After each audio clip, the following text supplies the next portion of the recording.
ce film est plus qu'un film pour moi. Il est arrivé dans des conditions extrêmes. Il y a de ça plus de 6 ans, on va dire. J'étais en préparation d'un autre film avec un producteur qui a produit Almodovar, David Lynch. Et donc j'étais sur un film que je vais faire maintenant, qui s'appelle L'Arme Blanche. Et je venais de sortir d'une réunion de travail. Et j'ai pris la voiture, j'étais en covoiturage avec une amie, direction la Normandie.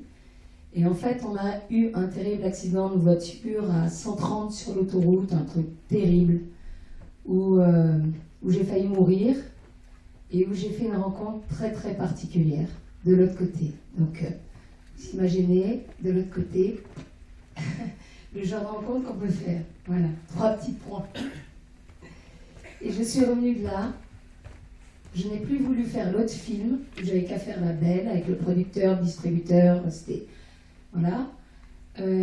J'ai écrit La menthe religieuse dans l'urgence. Et le premier jet faisait 200 pages, il était dialogué, il était parfait. Je l'ai écrit en 12 jours. Et ce film, simplement, pose la question du sens de la vie. Qu'est-ce qu'on fout sur Terre? Est-ce qu'on est là juste pour bouffer, boire, s'éclater au lit? Ou est-ce que notre vie a un sens? Et est-ce que ce sens, c'est pas l'amour? Et du coup, évidemment, ça pose la question de Dieu. Donc je voulais simplement vous présenter, voilà, dans quelle énergie, dans quelle passion ce film a été fait.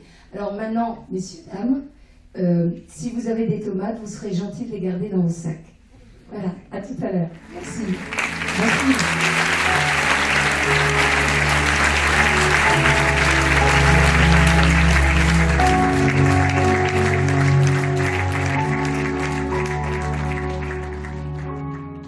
Je le dis vraiment, je suis très très fière, et là, pour la première fois, je vais me la péter.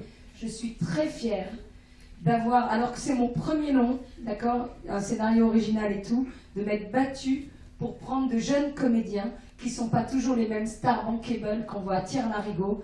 Et là, vraiment, je suis fière de ce nouveau vivier du cinéma français, y compris Nicole Kidman. Et je dois dire, Nathalie, que, j'entends encore, il y a très longtemps que je n'ai pas ressenti un tel impact en allant dans une salle obscure. Alors c'est vrai qu'on est un peu assommé, bon, un peu chaos, mais on est sous le charme, sous le choc. Moi, je suis scotchée. Alors c'est vrai, je suis gâteau, hein, mais pas une grenouille de bénitier. Je vais à la messe de temps en temps, mais pas tout le temps. Quelquefois, je préfère mes chevaux. Enfin bref. Mais là, je dois dire, eh bien, que le message qu'on a perçu, il est assez séduisant. Il est même proche de la magie, très franchement. Je le dis en toute simplicité. Et alors, en ayant lu le synopsis, et avant de venir ici, je me suis dit, cette réalisatrice, ces jeunes comédiens, qui sont sûrement tous pétris de talent et en débordent, ont quand même 2 écueils à passer. Et il y a 2 choses trappes qui, moi, me faisaient peur en étant le public lambda anonyme. J'avais peur de me retrouver dans un film qui allait tomber dans la niaiserie, je déteste, c'est odieux. Et j'avais peur aussi de me retrouver dans un film où on allait se la jouer genre d'honneur de morale.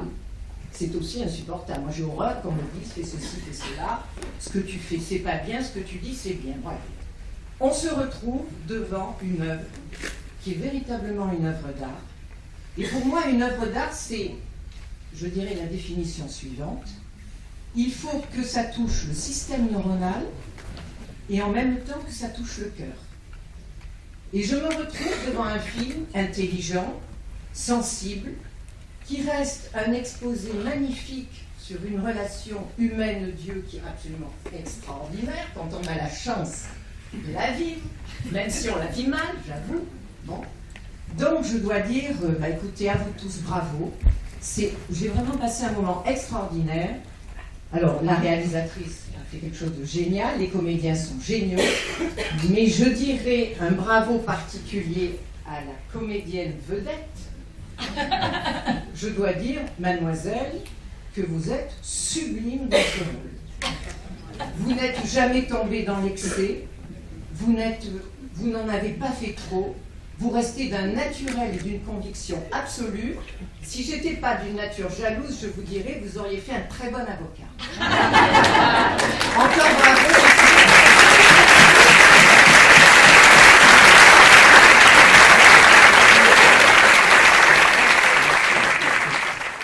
Alors moi je suis pas avocat au barreau.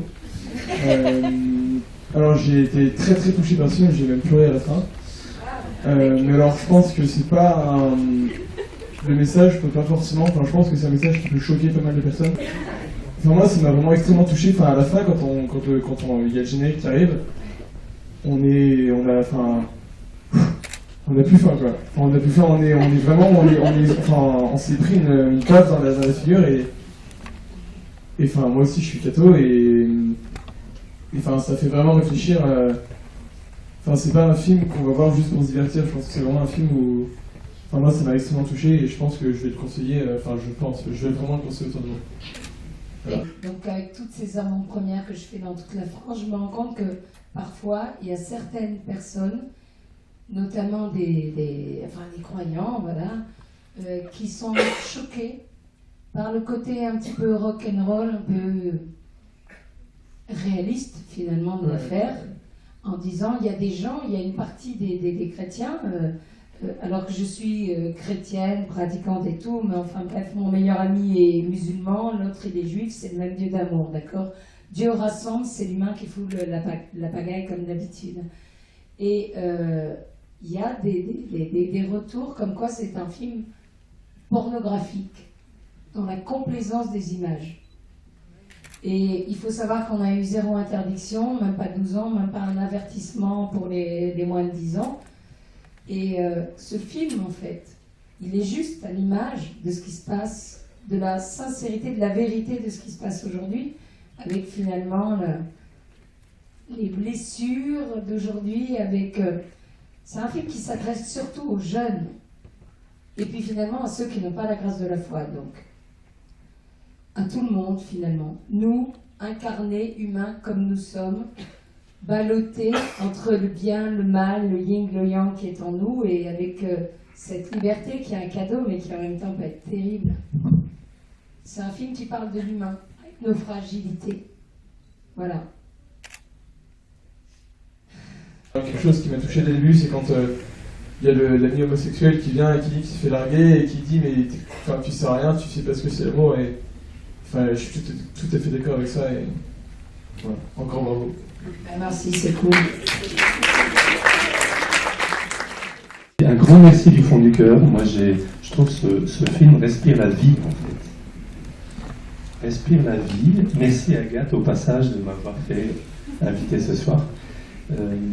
Et je découvre aussi la force de la fragilité, enfin comment Dieu se révèle dans la fragilité.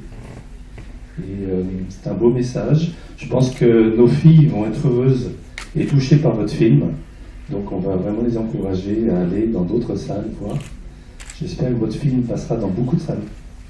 Merci du fond du cœur. Merci à vous, ça nous conforte, ça nous fait plaisir parce qu'on a fait ce film dans des conditions très très rock'n'roll, avec très peu de pognon, machin. On a fait en gros une moyenne de 3 prises par plan, ce qui est très très peu.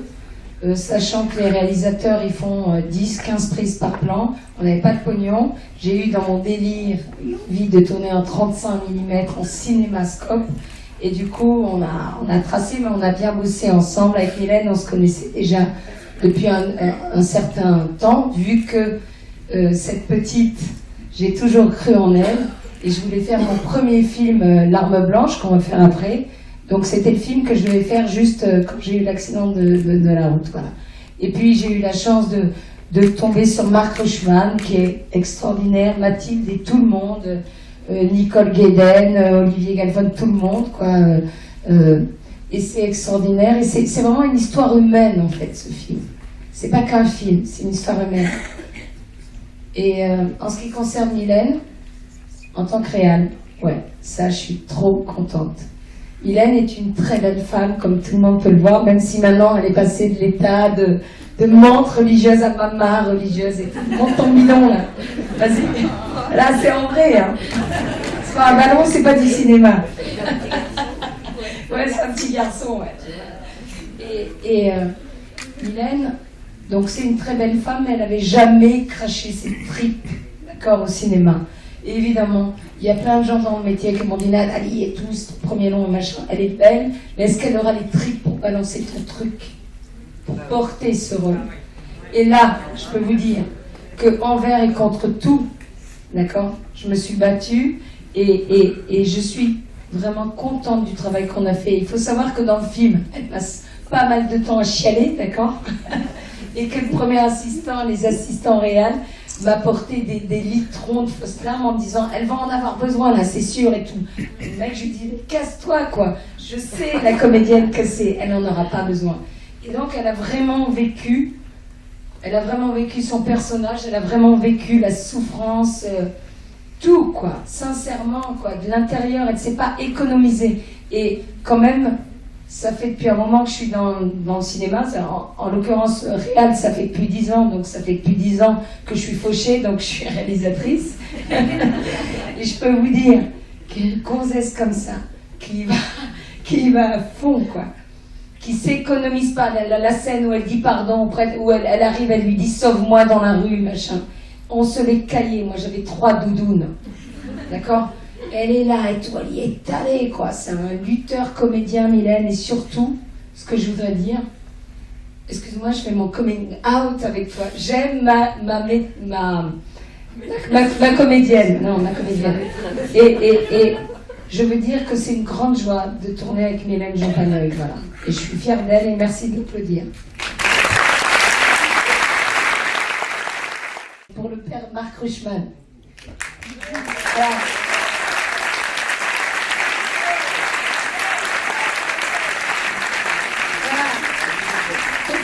Que Mr. Rushman, en fait c'était Jean-Hugues Anglade qui devait faire le rôle. Et puis, au dernier moment, bon, il l'a pas fait, quoi. Bref, il l'a pas fait parce qu'il a rencontré cet autre monsieur qui est frère Samuel Rouvillois, qui est prêtre, qui est religieux. Et quand il a rencontré frère Samuel Rouvillois, il a compris le rôle, le personnage qu'il devait prendre, camper. Et ça lui a fait peur. Et donc, pourquoi je dis ça? Juste pour une raison. C'est que finalement, et là vraiment je remercie le ciel, les étoiles et tout le monde, d'accord, que tout ça soit passé comme ça. Parce que le seul qui pouvait jouer le rôle, interpréter le rôle du père David, c'est Marc Rushman. Parce que son rôle, en fait, est hyper casse-gueule. Vous vous rendez compte, jouer le rôle d'un prêtre sans tomber dans le truc gnangnan, tout en étant pur, tout en étant frais, tout en étant, voilà quoi, pas gaga, vraiment dans un gars de son époque. Et alors Marc, quand je l'ai rencontré la première fois, on s'est vu dans un café, il est venu, il est à l'époque, donc il ne m'avait pas encore rencontré, donc il n'avait pas sa dépression, il avait encore des cheveux. Non, il sort d'un tournage là, on lui a rasé la gueule, je vous rassure. Et donc, il est venu, ouais, c'est moi, machin, le personnage, il avait vraiment très envie de le faire. Et quand j'ai vu sa belle petite gueule, je me suis dit, il n'a pas la maturité pour interpréter un tel personnage. Il n'a pas assez souffert, machin, le gars, le père David, il faut qu'il soit à l'intérieur, qu'il ait vécu des trucs. Et donc, je ne voulais pas de lui et je lui ai dit, oui, toi, pour mon prochain long, oui, pas là. Et en fait, du coup, il va faire les deux, quoi. Et en fait, il m'a fasciné, il m'a rappelé, il m'a fait son truc de comédien, quoi. Il était en mode persécution. Et du coup, non, attends, je veux juste dire, je lui ai fait faire les essais et tout, et vraiment, il est extraordinaire. Et ce film, jamais je ne l'aurais fait non plus sans lui. Il est parfait, et je voudrais aussi qu'on l'applaudisse.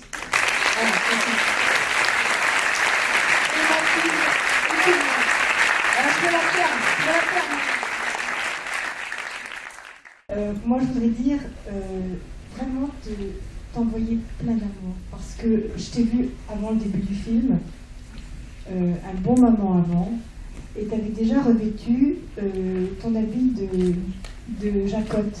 C'est-à-dire que tu étais parti déjà en pèlerinage. Tu avais ton bâton à la main et ton sac à dos. Et tu disais, si tu savais ce que j'ai dans le cœur, on est deux, il y a Jésus et moi maintenant, je pars à la chasse, j'ai besoin d'argent pour être aidé. Et j'ai vu cette toute petite bonne femme là, qui vous parle depuis une demi-heure. Je l'ai vue vraiment partir dans tous les sens, téléphoner 1000 fois, revenir à l'attaque et rencontrer des gens qui ont investi vraiment sur ce film, simplement sur l'espérance qu'elle nous donnait. Et ce soir, tu es vraiment, vraiment une magicienne. Et je te remercie parce que tu nous as... Moi, ça fait la 5e fois que je vois le film. Et bien ce soir, j'ai pleuré comme si c'était ma première fois. Alors je te remercie beaucoup pour ces émotions. C'est des émotions pures. Et par ce film, tu nous as montré que tu nous respectais aussi, nous les spectateurs. Et tu nous fais grandir également. C'est une vraie aventure humaine. Nathalie, au-delà juste de la réalisatrice et du film et de l'ambition du film qu'on voulait faire, il s'est passé beaucoup de choses sur le tournage. Déjà, elle m'a dirigée comme peu de réalisateurs l'ont fait. Elle était très investie sur ses acteurs, sur l'envie de raconter cette histoire. Et donc elle était proche de nous.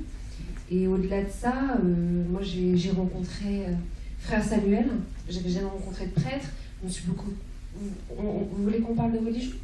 Non, mais je me posais beaucoup de questions. Je suis d'une génération pas athéiste, mais qui est assez matérialiste, qui n'assume pas vraiment ses croyances, alors qu'au fond, je croyais aussi, j'avais ma pudeur et mes croyances, mais c'était très très personnel. Et voilà, il s'est passé beaucoup de choses sur ce tournage. La rencontre de Frère Samuel, à qui j'ai pu poser beaucoup de questions, auxquelles il a pu répondre avec une grande philosophie, une grande maturité, une grande sincérité. Voilà, il m'a accompagnée. Et d'un point de vue personnel, voilà, c'est le premier film dont je suis vraiment fière et de partager avec le public. Parce que voilà, c'est un premier rôle, on m'en a rarement offert aussi joli. Voilà, puis je l'aime. J'aime l'histoire que Nathalie voulait raconter, je sais pas. Voilà.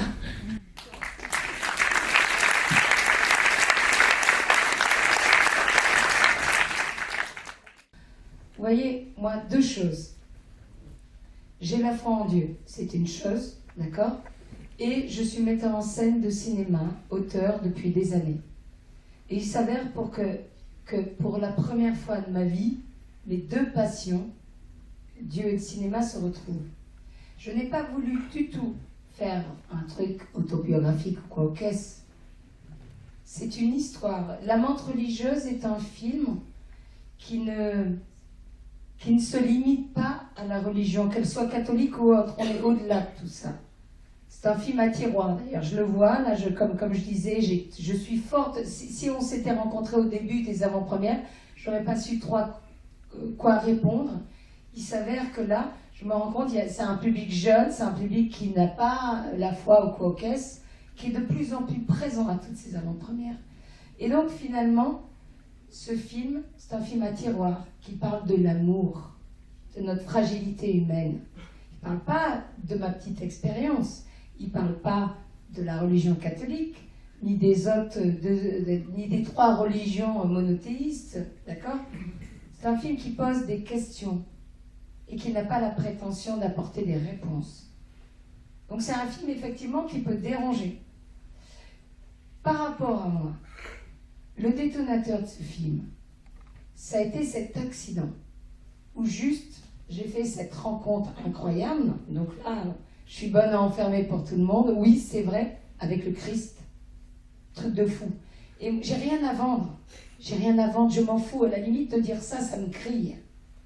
Je suis, on est d'accord, dans le cadre... hein, Jean Panogne, on est dans...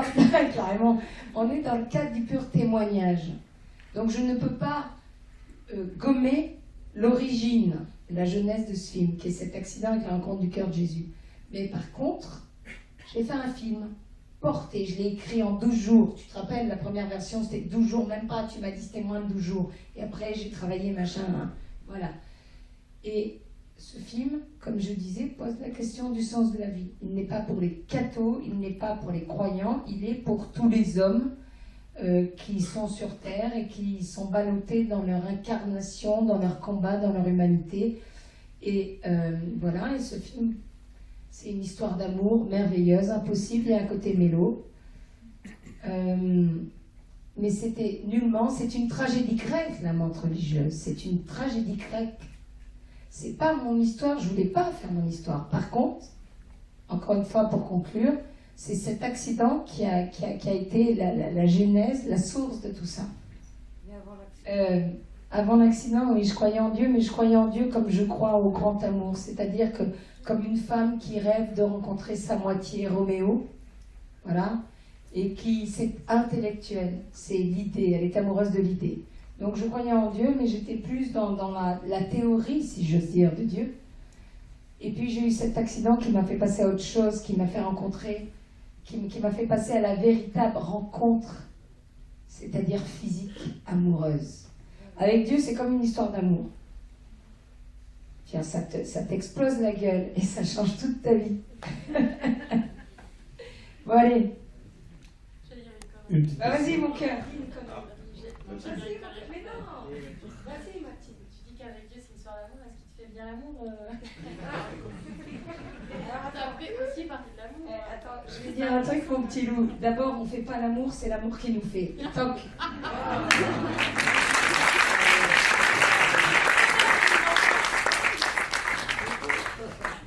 Nathalie est venue chercher de l'argent. Elle a débarqué en disant, il paraît que vous connaissez des patrons chrétiens, c'est ce que l'évêque de Toulon m'a dit. Moi, je suis à Avignon. Et il m'a dit, est-ce que vous pourriez m'aider à trouver de l'argent? Je n'avais aucune motivation spirituelle. Et j'ai commencé par lui dire, écoutez, mademoiselle, je ne suis pas sûr que les patrons chrétiens vont vous donner des sous. Vu votre scénario, vu que c'est du cinéma, et vu qu'ils ne sont pas toujours très généreux. Alors depuis, je leur demande pardon régulièrement parce qu'ils ont contribué largement à la production de ce film, donc je m'étais planté. Et puis je lui dis aussi, à mon avis, si vous embarquez dans un projet comme ça, vous allez en baver les ronds de chapeau. Donc moi, je n'étais pas très pressé non plus de l'aider. Et en fait, j'ai fini par l'aider et on en a bavé les ronds de chapeau. Voilà. Donc voilà. Alors pourquoi j'ai accepté? Parce que le cinéma me passionne depuis que je suis tout petit. J'ai laissé une vocation de metteur en scène pour devenir religieux. Et donc j'étais ravi parce que j'ai vu sur place, sur le tournage, le métier que j'aurais aimé faire. Et je lui ai dit, la prochaine fois, tu peux m'embaucher comme premier assistant. Je pense que j'arriverai à peu près à faire. Il a une carrière Voilà. maintenant avec moi. Et donc, voilà. Et puis l'autre chose, c'est qu'elle m'a demandé de l'aider à dialoguer avec chacun des comédiens qui avaient à mettre en scène quelque chose de la foi. Et c'est vrai que ça a été très impressionnant pour moi, au-delà de répondre à leurs questions, de voir comment est-ce qu'ils entraient avec ce qu'il y avait à l'intérieur d'eux-mêmes dans leur rôle. Voilà, moi, j'étais très touché de ça. Alors qu'en fait, il y a plein de choses à l'intérieur de nous et qu'il y a des richesses incroyables. Et moi, je les ai vus aller chercher des choses dedans eux, qu'on voit là sur l'écran. Ils s'en sont peut-être pas toujours compte quand ils ont tourné, mais quand on les voit surtout en grand, ça m'a frappé quand vraiment l'image supporte très très bien. C'est aussi le signe d'un film qui a une grande qualité, c'est que l'image supporte très bien son agrandissement et qu'il passe des choses à travers eux. Voilà. Je trouve que c'est assez fort d'arriver à laisser passer des choses qui relèvent normalement de la foi, en allant chercher à l'intérieur de son cœur, en essayant de comprendre ce qui se passerait dans quelqu'un comme ça. Et je trouve qu'ils sont vraiment crédibles. Et donc ça montre bien qu'il y a... Voilà. Pour moi, ça, c'était une expérience assez bouleversante. Parce que, globalement, j'étais assez critique avec tous les religieuses et tous les curés qui sont dans les films, moi, ont beaucoup de mal à me convaincre. Voilà. Globalement, même les Jésus, je les trouve pas très convaincants. Celui de Mel Gibson, mais celui de Zéphirelli, pas du tout. Voilà. Je suis assez dur avec les gens qui jouent le truc, quoi. Quand on est un peu du métier, on sent ça à 600 mètres. Et donc voilà, c'était une grande joie d'être là sur le plateau. Et puis de découvrir que c'est une vraie aventure humaine aussi. Un tournage de film, c'est un peu comme la vie en raccourci. C'est-à-dire qu'on ne sait pas très bien si on va y arriver, on sait quand est-ce qu'on commence, on ne sait pas comment ça va se passer. Et on a intérêt à avoir une capacité d'improvisation et de programmation simultanée énorme. Donc c'était passionnant. Voilà. Attends, je voudrais dire un truc qui me fait trop rigoler. Donc frère Sam, donc quand je suis allée le trouver et tout machin, après quand il a compris qu'il fallait absolument aider ce film, donc il est en connexion avec donc plein de patrons énormes machin. il m'a donné leur mail et après il m'a donné leur portable. Et on les a plus lâchés et voilà. Donc merci vraiment. Merci pour tout et pour ton... Au-delà du pognon, c'est vraiment le coach spirituel quoi, du film, pour moi, pour tout le monde. Marc, tu te rappelles et tout, c'était compliqué, vas-y raconte. Non, moi vous pouvez voir le côté rock'n'roll du Père David, hein, de vous épuiser, donc c'est le frère Samuel, effectivement, il a répondu à toutes mes questions, mes interrogations, parce que moi je suis pas croyant, je suis pas catholique non plus, même si j'ai de la famille catholique, et non, c'était super intéressant, j'ai découvert aussi plein de choses, et puis il m'a surtout relié avec sa propre spiritualité en fait, puisque je pense que chacun a sa façon spirituelle de voir les choses, que ce soit artistique, religieuse ou autre, et ça a été vachement bien de juste me simplifier la tâche, de pas essayer de me convaincre de quoi que ce soit, mais juste de me donner des accès, même pour comprendre le personnage, comment est-ce que jeune prêtre ne craque pas si facilement, pourquoi est-ce qu'il craque aussi, pourquoi est-ce que d'un coup il s'isole de ses frères. C'était des questions auxquelles je n'arrivais pas à répondre, je n'arrivais pas à comprendre en lisant le scénario. Je me disais mais c'est pas possible, c'est son frère, il peut pas s'en séparer comme ça juste parce qu'il y a une femme dans sa vie comme ça. Et donc toutes ces questions, il a su me répondre par les expériences d'autres frères, et tout ça autour d'un bon repas. C'était très sympa. Par la musique et le cinéma. Ce qui t'a surpris, c'est que le curé ne couchait pas. Il n'avait pas dit. Ce film parle de l'incarnation humaine, c'est-à-dire de notre fragilité, de notre humanité. Pour ceux qui croient en Dieu, d'accord, il est temps de clairement admettre que Dieu seul est saint et qu'on est tous quelque part des autistes de l'amour, donc entre guillemets pécheurs, et qu'on est là sur Terre pour construire notre humanité. On s'appelle soi-disant les êtres humains, on devrait davantage s'appeler les apprentis humains. Ce prêtre, c'est pas la mort ou ci ou ça. On est dans une figure, d'abord, pour ceux qui connaissent un peu la religion, très christique. Il est comme le Christ sur la croix, il abandonne sa vie pour qu'elle ait la vie, elle.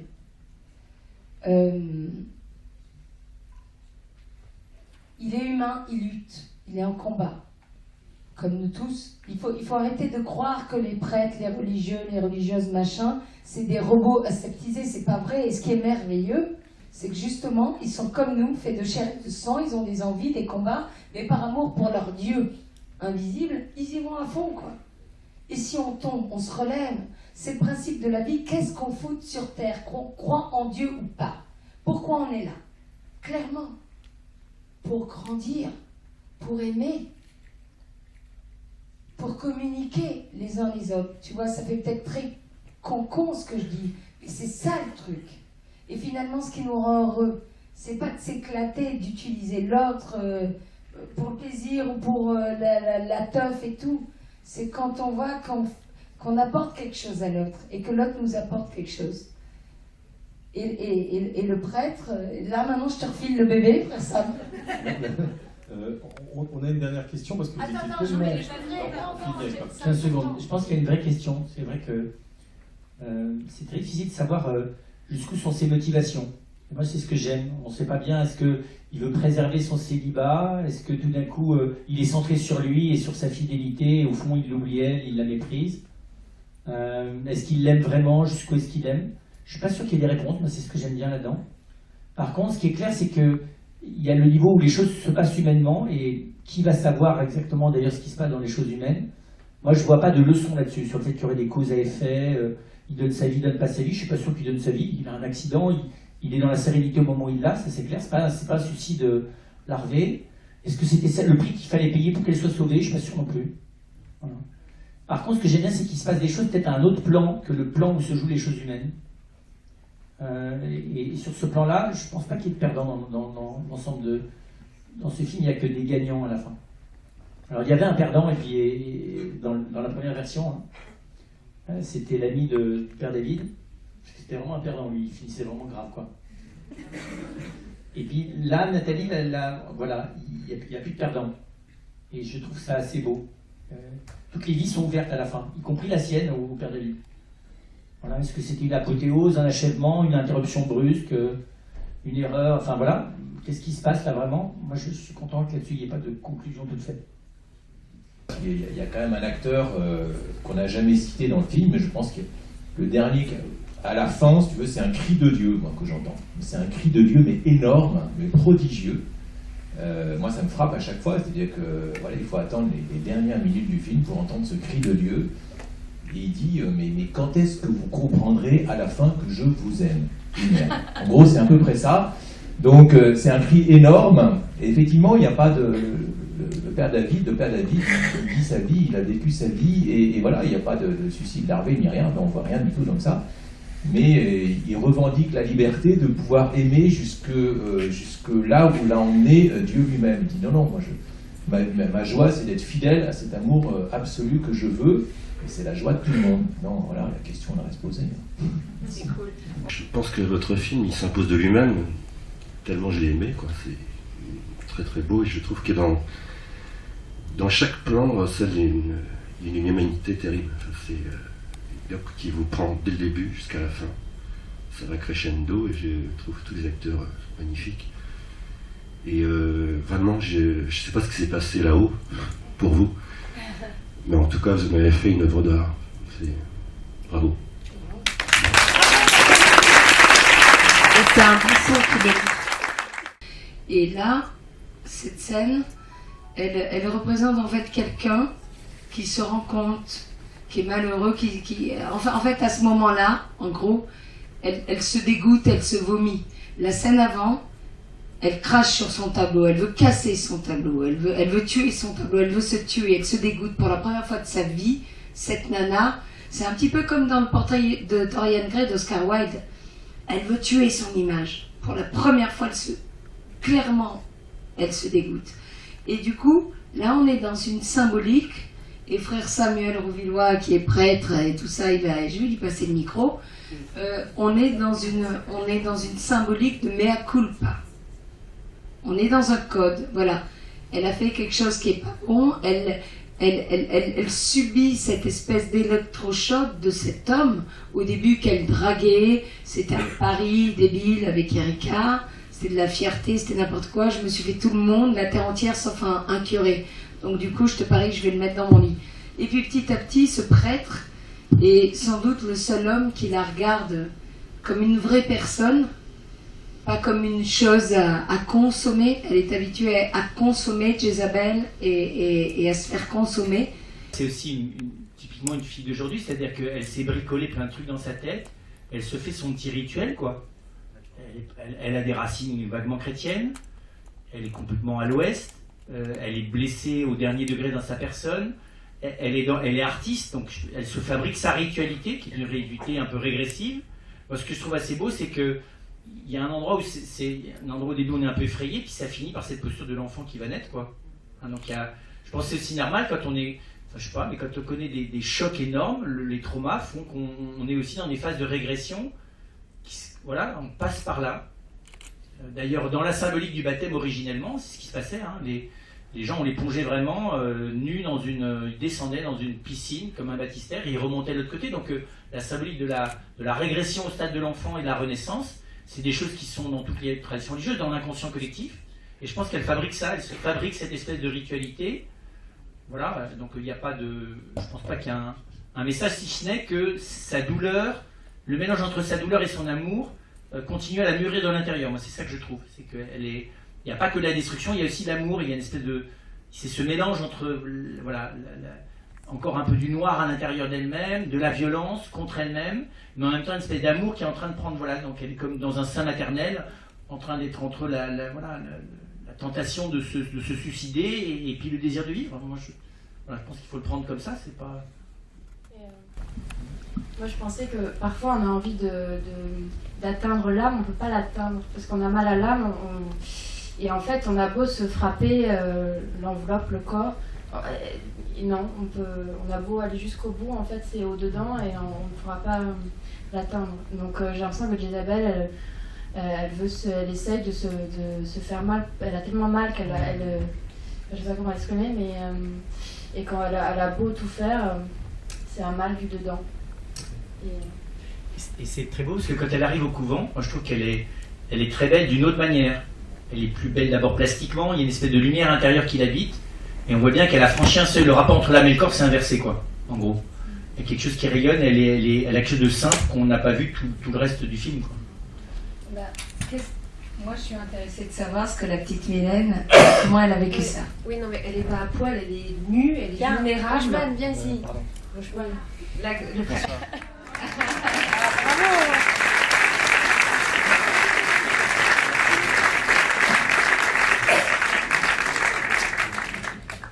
Oui, elle n'est pas à poil pour moi, elle est vraiment nue, elle est vulnérable, elle est dans la culpabilité et c'est un processus qui va l'amener justement vers la rédemption sûrement.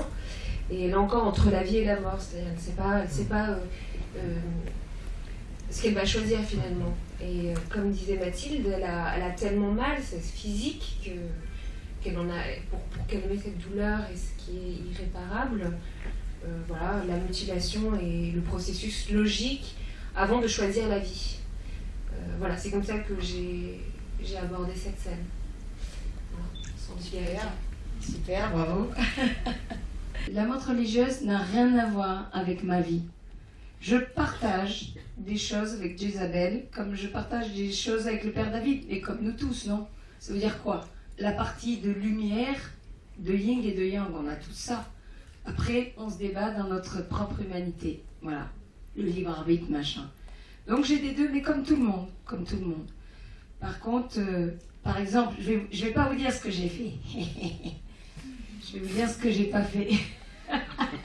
J'ai jamais dragué un curé. Ça vous va, gentes dames? Ça n'a jamais été un film autobiographique. Il est vrai que j'ai eu cette expérience folle que certains qualifient de vie après la mort, dans un terrible accident de voiture à 130 sur l'autoroute, un truc gore terrible.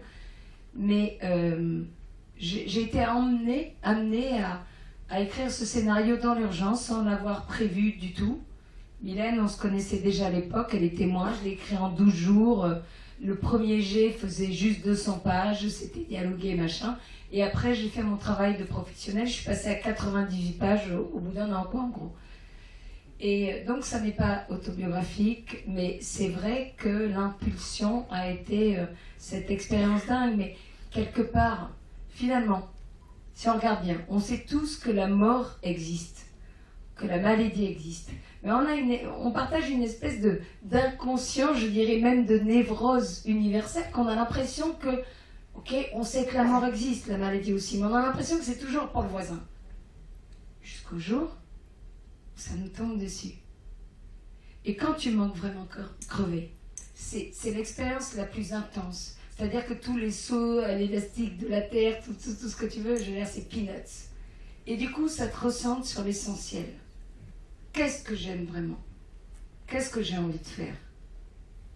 Et c'est comme ça qu'est née la montre religieuse. Et ce film, il n'est pas religieux, il faut surtout pas l'enfermer dans la religion ou chez les cathos, tout ça. C'est un film, les gens, je vois, comme je disais, je termine une trentaine d'avant-premières dans toute la France où ça a été blindé alors qu'on n'a même pas de presse ni rien. C'est vraiment le bouche à oreille, c'est le truc qui touche les gens. Et d'ailleurs, je vous remercie tous parce que c'est grâce à vous qu'on est tous là.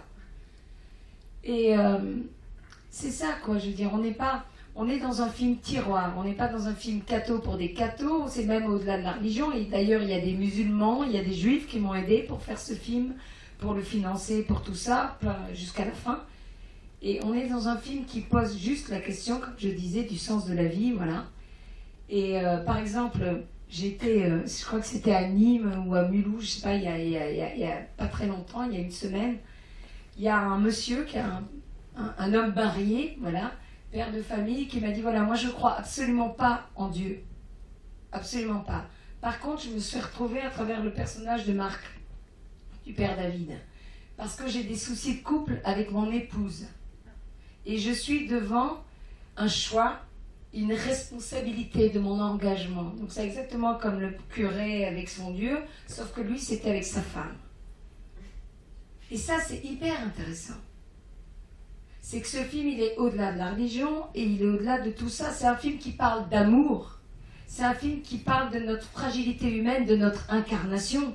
Qu'on croit en Dieu ou pas, on sent tous, quand on fait un truc pas simple, un truc de diablotin, on sent on n'est pas bien. D'accord? Pas besoin de croire en Dieu pour sentir ça. Et quand on fait un truc de positif, on est comme des gamins contents à gaga. Donc il y a quelque part une vérité inconsciente qui est là. Et donc, ce film, il parle de ça, de l'humain, le bien, le mal, de nous, le sens de la vie, d'une histoire d'amour incroyable, impossible, avec un côté un peu mélo, que j'adore, entre les deux, là. La femme enceinte et le gars au crâne rasé. Voilà, quoi. Mais ça n'est absolument pas autobiographique. Il y a un peu de toi. Je suis pas allée chercher loin pour m'inspirer du personnage. Non, il y a un peu de moi au début quand même. Hein. Ah ouais, non, mais pourquoi, chérie? Pourquoi il y a un peu de moi? Dis pourquoi il y a un peu de moi. Non, mais il y a un peu de toi dans l'excès, quoi, dans une forme de folie, Je pense qu'ils ont compris que j'étais dingo, là, mon cœur. Non, mais quand même, c'est important. C'est vrai. Il y a quelque chose de... Il y a beaucoup de toi dans le personnage. Oui, mais qu'est-ce qu'il y a de moi dans le personnage? Je sais pas les actes, ce qu'elle a fait ou ce qu'elle n'a pas fait. Alors là, c'est vrai, tu as raison, mon cœur. Ce qu'il y a de moi dans le personnage, c'est ce côté intempérant, hybride absolu, jusqu'au boutiste. C'est-à-dire que, voilà, en plus, rien m'aide à la base. Hein. Je suis italienne, marseillaise, bélier, femme artiste. Donc, excusez-moi d'être un peu passionnée et intempérante. Mais oui, mais de toutes les manières, quelque part, en ça c'est vrai, Mylène a raison. Mais je n'ai pas fait telle ou telle chose, on s'en fout. Par contre, tous les personnages me correspondent. De toutes les manières, en tant que metteur en scène, c'est même pas metteur en scène, en tant que scénariste, en tant qu'auteur, même si on fait un roman, tout ça, ton encre, c'est pas le clavier débile de ton ordinateur, ton encre, c'est ton ADN. Je veux dire, le mec, mais c'est pas obligé de vivre les choses pour les passer, les véhiculer. En gros, le mec qui a fait le silence des agneaux, il n'a pas tué 20 000 personnes, il les a pas bouffés, quoi. Mais ça veut dire qu'il y a cette espèce de case. Les artistes, tous les humains, on est fait avec des cases pour moi. Et on tourne autour de 3 cases qui sont l'amour, la convoitise, le machin. Un artiste, il a toutes les cases, y compris la folie, y compris plein de trucs pas simples. Et vous, en tant que comédien, au moment donné, pour un rôle, cinéma, théâtre, vous rallumez ces cases. Ben moi, c'est pareil en tant qu'auteur. C'est-à-dire que j'ai puisé dans mon cœur, dans mon ADN. Donc, c'est vrai que Jézabel me correspond à fond. Par contre, j'ai absolument pas fait ce qu'elle a fait. J'ai fait des choses qu'elle a pu faire et que Père David a fait. Je suis un mélange des deux et je l'assume complètement, mais comme nous tous, quoi. L'ombre et la lumière, basta. Je dirais, s'il n'y a qu'un seul saint, c'est Dieu. Nous, on est juste humains et on est ballottés dans notre incarnation et dans notre libre arbitre. C'est pour ça qu'il faut avoir l'humilité et pas juger. Oui, moi je voulais juste vous dire que j'ai été profondément touchée par le personnage de Jézabel parce que, en fait, j'ai 2 points communs avec Jézabel. Je fais partie d'une belle famille aristocratique et j'ai un handicap. Donc c'était pas gagné d'avance pour moi aussi. Et toutes les questions de Jézabel prouvent que la foi n'est pas un long fleuve tranquille, entre guillemets, mais quand on est accompagné, et pour ça le père Marc la lâche pas d'une semelle, malgré un peu les dérives, si je puis dire, on peut arriver à de belles choses. Et la plus belle chose, c'est qu'elle rentre au Carmel. Alors rien n'est perdu dans la vie et la vie est belle.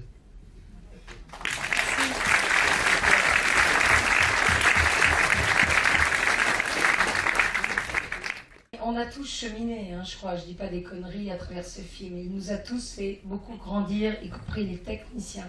C'est une aventure humaine, je dirais, avant d'être un film. Quant à moi, j'étais déjà barrée, la tête dans l'amour de Dieu avant, donc ça m'a pas calmé de faire un tel film, c'est clair.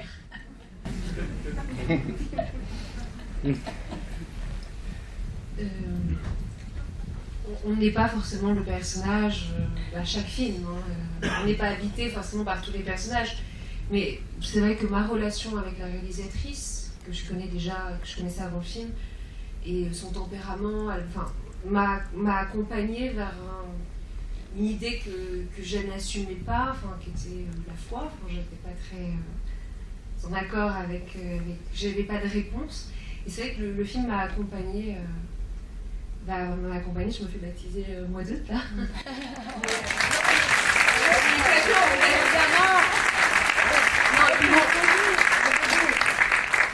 Bon, cet enfant aussi. Voilà. Mais il n'y a que des catholiques comme ça. Lève la main, demande-leur de lever la main, ceux qui sont catholiques. Qui est catholique? Allez, assumez. Tu vois. Donc c'est bien, on existe. Youpi. Avant le film, j'étais pas convaincue. J'assume pas, en tout cas, c'est ce que je pense. Et ça me gênait en fait de parler de tout ça. Et aujourd'hui, j'ai un sentiment de m'assumer davantage. Et pardon? De tout quoi? De parler de tout ça, de religion? De religion, de foi. De foi. Voilà. Bravo. Non? Ouais, bravo.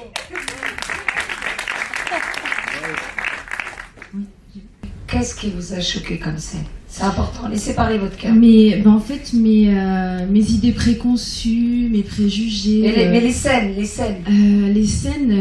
scènes effectivement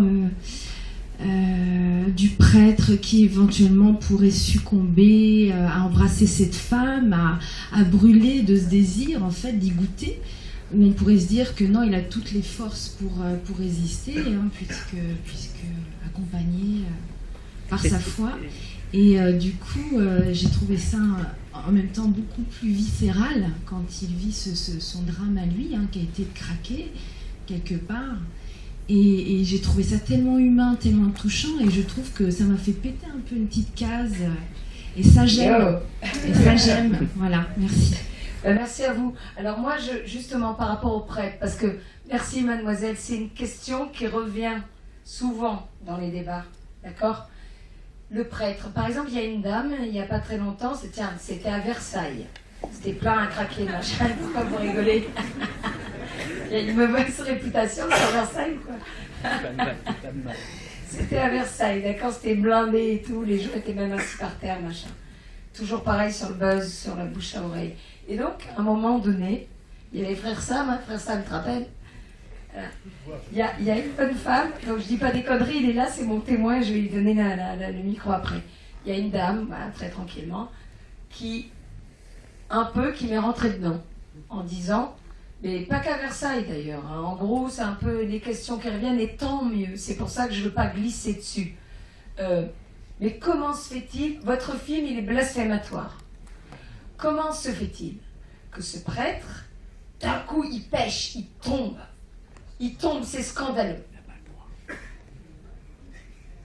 Et donc, déjà, j'ai répondu, d'abord, il ne tombe pas. Parce que qu'est-ce qu'il fait en gros le prêtre? J'ai filmé en tant que metteur en scène ça de manière exprès, genre borderline, sulfureuse et tout, mais en vrai, qu'est-ce qui se passe? Il lui roule des patins et il lui touche un sein à un moment donné. Donc il ne tombe pas, d'accord? Il ne tombe pas. Par contre, il trébuche. C'est vrai. Il se fout de ma gueule, mes comédiens. Mais n'empêche qu'il ne tombe pas, il trébuche. Mais le fait qu'il trébuche, ça lui permet de se relever et de, quelque part, réactualiser son engagement, sa responsabilité d'homme de Dieu. Parce que, franchement, alors, Je sais pas, messieurs, vous avez peut-être vos épouses dans la salle à côté de vous, mais franchement, quel mec aurait une bombasse comme Jean Panoy, Jezabel, d'accord, assise en califourchon sur lui, quel mec la repousserait en disant « Casse-toi, je veux plus te revoir jamais ». Sérieux, quoi. Donc, le prêtre en question, ça fait de lui, le fait qu'il trébuche, ça fait de lui quoi? Un héros, limite un saint, quoi. Il se relève tout de suite, il dit « Je veux plus te revoir jamais ». Donc ça, pourquoi cette scène? Et les gens qui vont dire « Oula, on le voit, il lui met la langue, il y a la bave, il y a la salive et tout ». Pour montrer finalement, qu'il tombe, qu'il craque et que finalement, ce qu'on vit avec lui, rien n'est complaisant dans ce film, il n'y a rien de gratuit. Il tombe, il trébuche, d'accord, et ça lui permet de se relever. Et ensuite, il va juste s'exploser la tête contre les murs. Si j'avais juste fait par un petit clin d'œil et tout, tu me plais, et qu'après on le voit s'exploser la gueule, c'était quoi l'histoire? Et puis c'était pas le même film, mais c'est un film incarné, passionné. Ok? Donc moi je vais vous dire aujourd'hui, les plus grands fans de ce film, puisqu'on est dans un public qui est plus ou moins sensible au sujet, les plus grands fans de ce film aujourd'hui, ce sont des prêtres et des religieuses que je connais d'Ida Adam, qui viennent me trouver après et qui me disent « Merci Nathalie pour ton film. Grâce à ton film, on va comprendre qu'on n'est pas des robots aseptisés, inodores, machin, sans saveur, qu'on a des combats, qu'on a des désirs, mais par amour pour Dieu et pour les hommes qu'on aime et qu'on porte par nos prières. On fait des efforts. N'oublions pas, encore une fois, et ça je parle aux cathos qui sont là et des croyants en général, c'est juste Dieu est amour, Dieu seul et saint, on est tous des autistes de l'amour, ça veut dire on est tous des pécheurs. Arrêtons de nous la péter, soi-disant parce qu'on croit en Dieu, merde. D'accord? Merci. Donc, il y a une autre scène qui parfois qui déstabilise le public. D'accord? L'autre scène, les meufs, les louves. Yes, c'est votre scène à vous deux. On me dit, oula, c'est un film pornographique, c'est impossible, machin là. D'abord. Votre mari est à côté? Très bien. Il est heureux dans sa vie, super. Tu vois, les cathos, ils savent s'éclater au pied, tu vois. Je rigole. Merci. Mais effectivement, ce film n'a même pas eu une interdiction de 12 ans, même pas un avertissement. Vous savez, on met un avertissement sur les affiches, déconseillé au moins de 10 ans. Bon. Mais même au-delà de ça, je veux dire, la scène entre ces deux gonzesses, comme le film, l'esprit du film, il y a une espèce de violence psychologique, il y a une violence un peu physique, mais parce que notre société est violente. Ce film ne s'adresse pas à nous, les petits cathos que nous sommes, mais aux jeunes, en perte d'identité, qui mènent une sexualité désordonnée, qui sont dans la cave, dans l'alcool, dans tout ça, et ceux qui n'ont pas la grâce de la foi. Donc quelque part, on n'est pas le bon plus biblique. Donc ils ont besoin de trucs vrais. Ils n'ont pas besoin qu'on leur joue les bisounours débiles. Sinon, on n'est pas cohérent, ils ne rentrent pas dedans. Et même frère Sam m'a dit au début, tu te rappelles quand tu as lu le scénario et tout, vite, il faut que tu sortes ce film rapidement parce qu'après tu seras dépassé, il s'en passe tellement plein, en vrai. Et c'est ce qu'a dit, plein de curés, voilà. Et je voulais dire juste par rapport à la scène de ces femmes, c'est une scène en fait qui n'est pas gratuite. D'abord, on ne voit pas grand-chose, on voit presque la pub pour ton beau soutif rouge, quoi. Wonderbra, voilà. En réalité, on voit rien. Elles s'embrassent et tout. Il y a un côté, oui, c'est vrai, félin, féline, fêlé, ok, qui correspond au truc. Et Jezabel, en fait, pourquoi j'ai tourné cette scène? Et encore, je les ai emmerdées toutes les deux, parce qu'elles m'ont fait leur prude et tout. Je voulais encore plus et tout, machin. Et... Allez, vas-y, mets la bave, allez, vas-y, là, Mais pourquoi? Parce que je voulais juste montrer, et c'est tout, et après je me tais, ok, si c'est possible. Je voulais juste montrer qu'en fait cette scène, elle est hautement psychologique. C'est-à-dire que Jezabel, ça montre le rapport qu'elle a avec le sexe, qu'elle a avec dans une espèce de destruction. En gros, elle se fait lourder par le père David, elle arrive, elle retrouve sa copine. C'est en même temps, c'est des amis, elles ont un passé, elles auraient pu grandir la maternelle ensemble. Il y a un truc de mignon en même temps qui les lie et tout, et désordonné, comme je dis, dans une époque en manque de repères et tout ça. Et donc elle arrive vénère. Paf, elle se plante et elle lui dit, elle lui balance son ordi, son machin, elle lui dit, baise-moi. C'est dur. Baise-moi, machin. Et elle dit quoi? Fais-moi mal. Mais qu'est-ce qu'on voit en fait dans la scène? Que Jézabel très vite, elle est ailleurs et qu'elle a les larmes aux yeux. Et cette scène, elle est tout sauf gratuite. Parce qu'il y a toujours deux scènes que certaines personnes, je comprends tout à fait, peuvent qualifier de too much. Donc la scène, le baiser avec le curé, le baiser avec les femmes, d'accord? Mais elles sont fondamentales parce qu'on rentre dans la psychologie intellectuelle, dans le prisme du personnage. Et ça monte. Cette scène, elle est tout sauf sexuelle ou je sais pas quoi, pornographique. On montre que Jézabel, elle associe le sexe avec la destruction. C'est un élément fondamental pour comprendre son personnage. C'est-à-dire que si elle s'était pas retrouvée avec Erika, elle aurait très bien pu se jeter sous le métro et crever. C'est une espèce de punition. Et ce film, il n'est pas là pour faire le prosélytisme, entre guillemets, du mal, d'accord? Il est là pour le dénoncer, pour montrer que c'est pas tout ça qui conduit au bonheur. Ce qui conduit au bonheur, c'est l'amour. Qu'on soit croyant ou pas, on s'en bat. Voilà. C'est tout. Et comme la scène avec l'homme marié dans les toilettes, elle est horrible. Pour moi, c'est la pire des scènes. On ne voit rien, mais elle est horrible psychologiquement. Et ça montre dans quel ghetto de sa blessure humaine elle se trouve, Jézabel. Elle se déteste. Plus elle se déteste, plus elle se trouve mina, plus elle va chercher à détruire l'autre.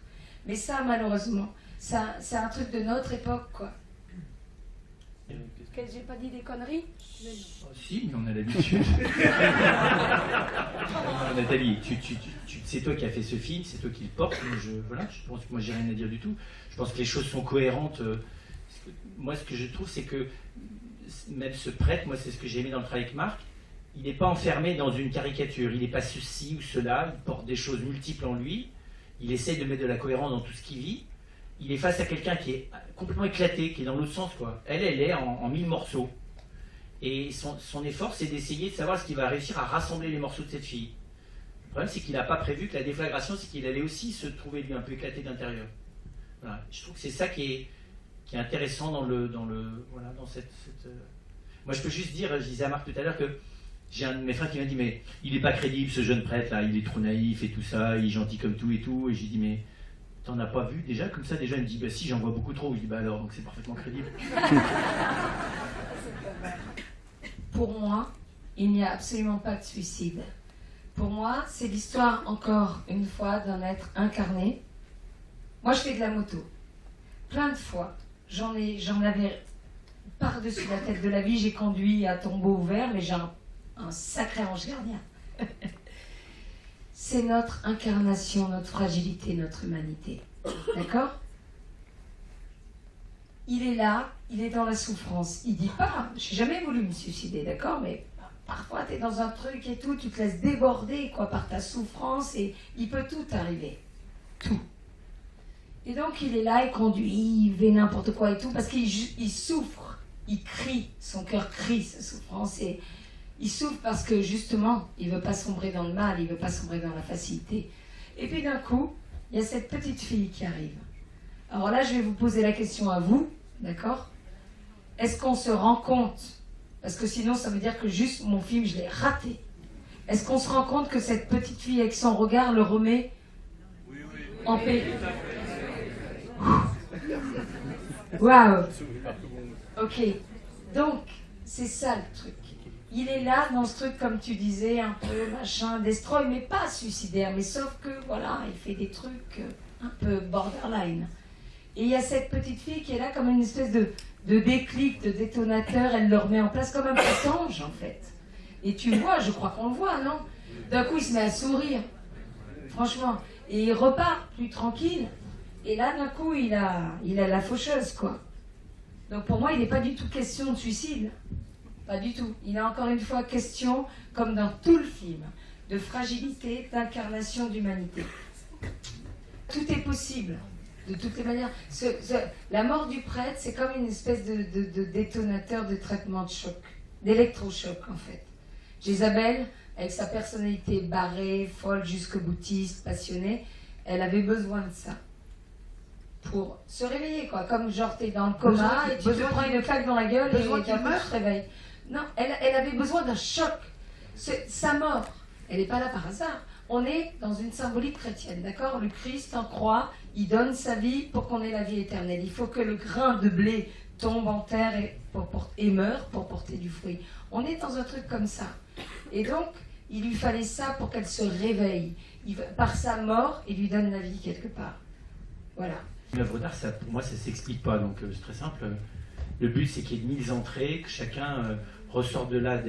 Je dirais, pour moi, le bénéfice de ce film, c'est que ça travaille tous ceux qui l'ont vu. Voilà.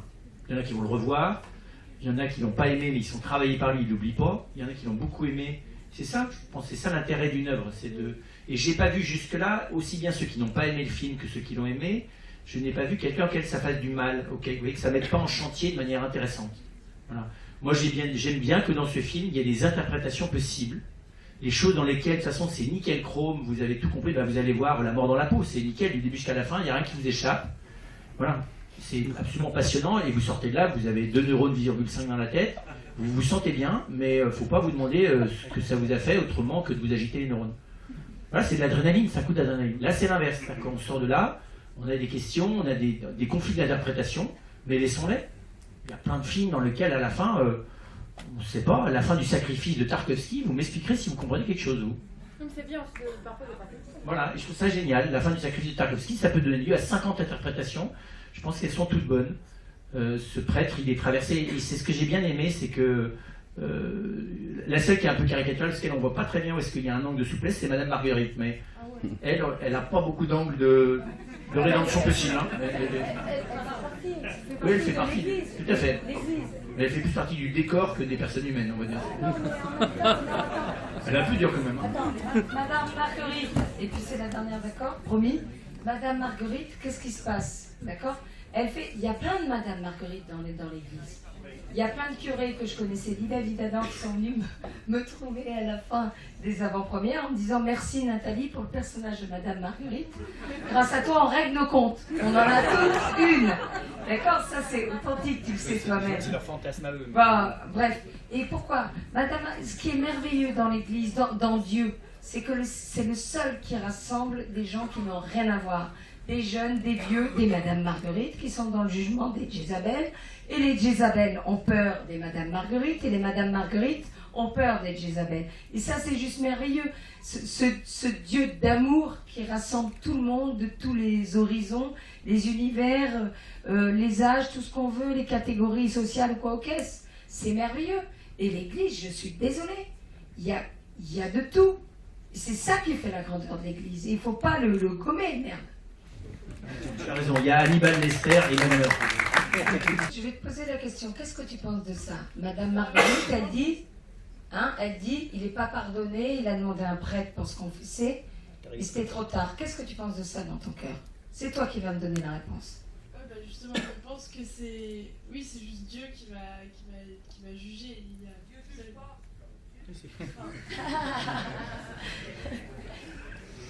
Ben, tu vois, moi, quand je reviens sur mon accident de voiture 3 secondes, quand j'ai failli crever, le premier truc, quand je me suis je crachais le sang, j'étais incarcérée dans la tôle et tout, en train de crever vraiment. J'ai senti la vie me quitter et tout. Le premier truc que je me suis dit en tant que bonne petite catho, je me suis dit, la vache, je suis pas confessée. Comme lui. D'accord? Et le premier truc du tac au tac que le Seigneur m'a dit, il m'a dit, ma fille, je sais ce que tu as dans le cœur. Je connais les intentions de ton cœur. Et je t'aime. Ok? Donc, si on pense que Dieu est une espèce de père fouettard qui attend qu'on ne soit pas confessé pour nous faire un croche-pied, ça craint. Il est amour. Tu crois que quoi? T'es pas confessé parce que t'as pas eu le rituel? C'est pas ça l'idée, c'était est-ce que oui, il est jugé, enfin l'idée c'est oui, il sera jugé que par Dieu. Mais on est tous, alors comme a dit quelqu'un là-bas et tout, Dieu ne juge pas. Il est pardon, il est miséricorde. Mais en même temps, son jugement, si, c'est vrai qu'il juge, mais son jugement n'a rien à voir avec le nôtre. Nous, on juge d'après les apparences. Lui, il est au plus profond de notre intimité, plus que nous-mêmes. Nous-mêmes, on croit se connaître, on se manipule. Dieu, il nous regarde. Le jugement de Dieu est plus un regard sur nous bienveillant. C'est tout. On parlait tout à l'heure de pourquoi le père devait mourir. Moi, de ma vision de catho pratiquant, je trouve que c'est une belle image de résurrection. C'est que c'est un peu, il a offert sa vie parce qu'il est rentré dans la relation avec Jézabel. Il s'est donné, il a donné de son être, il est rentré dans une relation vraie avec elle. Donc c'est pour ça qu'il a perdu beaucoup de lui aussi. Mais c'est de par sa mort, un peu par la mort du Christ, qu'il a donné la vie, redonné la vie à Jézabel. C'était le coup de choc qu'elle avait besoin pour se rendre compte. Il n'y avait que la mort qui pouvait lui rendre compte que voilà quoi. Elle avait du prix à ses yeux et donc du prix aux yeux de Dieu. L'urgence, c'est déjà en tant que tout simplement en tant qu'auteur. En tout cas, moi, dans ma nature qui est la mienne, très passionnée, voilà, il faut que les choses, c'est comme, genre, je sais pas, moi, on sort en discothèque, on picole trop, et puis d'un coup, paf, il faut que ça sorte, faut qu'on se libère de tout ça, faut qu'on, pardon, mais qu'on gère. Ben, c'est comme ça que j'ai fait La Menthe religieuse. Dans cette urgence-là, j'ai plus voulu faire l'autre film, j'ai voulu faire La Menthe religieuse, avec rien, juste avec la foi qui déplace les montagnes. Là, j'ai fait un acte de foi, ça c'est clair, j'avais rien. Et l'urgence, parce que voilà, c'est un film fort, c'est un film essentiel, et puis encore une fois, voilà, c'est venu comme ça, comme une espèce d'impro, comme une espèce d'évidence. J'avais pas le choix, c'était presque physique. Je n'avais pas le choix de faire autre chose. C'est pour ça que ce film il est fort, c'est pour ça qu'il peut déranger. On n'est pas obligé de l'aimer. De toute façon, en général, soit les gens accrochent à fond, soit ils détestent. Mais tant mieux. Tant mieux, ça veut dire qu'ils ne laissent pas indifférent. Et que, quoi qu'il en soit, même ceux qui détestent me disent tous, on te remercie d'avoir été sincère dans ce film. J'ai pas voulu plaire ni aux cathos, ni aux non-cathos. J'ai voulu être sincère. Voilà. Et ce film, quoi qu'il en soit, même si, je sais pas, il sera critiqué ou n'importe quoi, je l'assume parce que c'est le film que je voulais faire. Alors il aurait pu être mieux si j'avais eu plus de pognon, plus de temps. Mais quoi qu'il en soit, moi en tant que metteur en scène et en tant que scénariste, c'est le film. Je retrouve mon truc. Et c'est pour ça que j'ai pas voulu passer par un financement traditionnel. Parce que je me suis retrouvée productrice du film. Coproductrice par la force des choses. J'ai pas voulu monter le film comme tous les réals, avec des chaînes de télé, des distributeurs, tout ça. Parce que pourquoi ? Parce qu'en France, soi-disant, on a l'artiste a le final cut. Mais c'est des grosses conneries. Celui qui décide en dernier, c'est celui qui a la thune. Si tu as la chaîne de télé ou tout ce que tu veux qui te dit « Ah, tu chantes pas la fin, il couche pas avec elle, il se barre pas, je te donne pas le pognon. » Mais qu'est-ce que tu veux faire ? Peanuts. Donc, quelque part, en trouvant ce financement privé, j'ai acheté ma liberté. Donc, en pleine crise économique mondiale, d'accord, j'ai quand même trouvé la bagatelle d'1 900 000 €. J'ai acheté ma liberté. C'est pour ça que je dis j'assume. C'est un bon truc quand même. Ah oui, bien oui.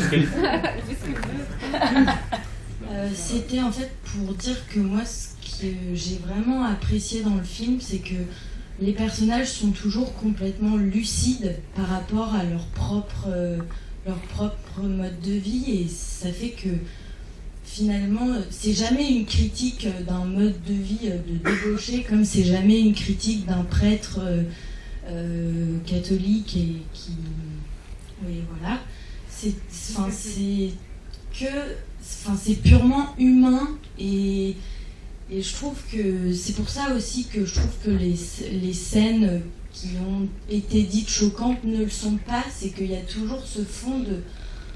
On sait qu'il y a marqué pétasse sur notre front, mais on s'illusionne pas là-dessus, mais on a besoin de ça. Enfin, c'est comme ça qu'on s'alimente et que ça marche. Ouais. Et j'ai trouvé ça super, très prenant humainement.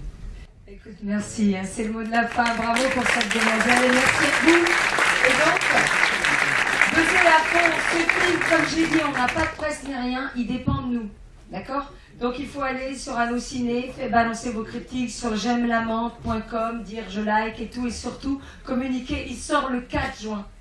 Et un film aujourd'hui, s'il ne marche pas dès la première semaine, ça veut dire c'est poubelle. Donc c'est notre film à nous tous, d'accord? Allez, merci, ciao.